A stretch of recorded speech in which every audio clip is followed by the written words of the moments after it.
Alexandra Victoria Peterson Bouvier was born in Paris in 1900, the last year of the reign of Queen Victoria of Great Britain.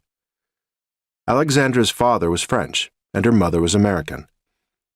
The legendary British monarch had always had particular significance to Alexandra's American maternal grandparents, Paul and Miriam Peterson.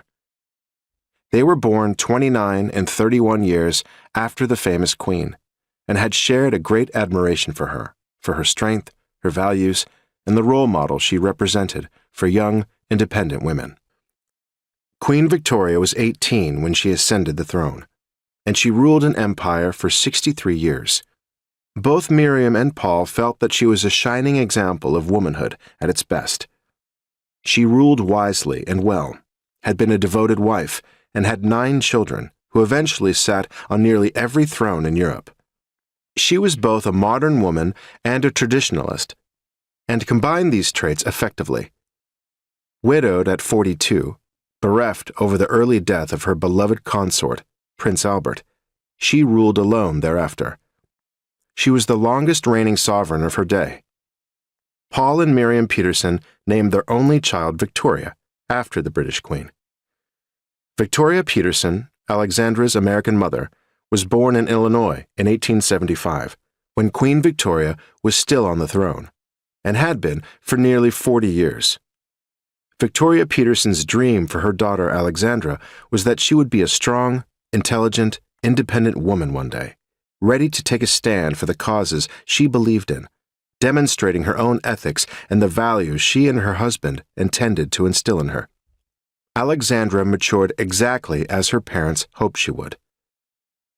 Victoria Peterson had been born and grew up in Beardstown, Illinois, a town of just over 6,000 people, 232 miles southwest of Chicago. Beardstown was an agricultural community, and Paul Peterson, her father, owned the local newspaper, the Beardstown Courier. He had lived in Beardstown all his life and ventured out into the world to attend Princeton University, which opened his eyes and broadened his view of the world.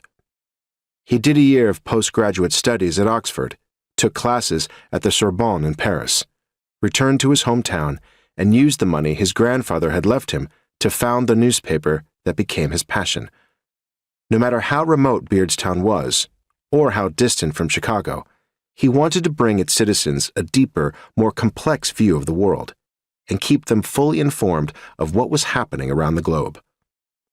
The Beardstown Courier was his pride and joy. It covered local, national, and international politics, world events, anything of major interest happening in Chicago, important agricultural news and innovative developments, and whatever that widened the perspective of the locals, some of whom had never been as far as Chicago and rarely left their farms. Paul Peterson made it possible for them to be up to date on a variety of subjects, no matter how small and remote their town was. He had a global mentality. He had enjoyed his time at Oxford and traveled around Europe when he was there. He had studied hard and returned to Beardstown nearly fluent in French and German.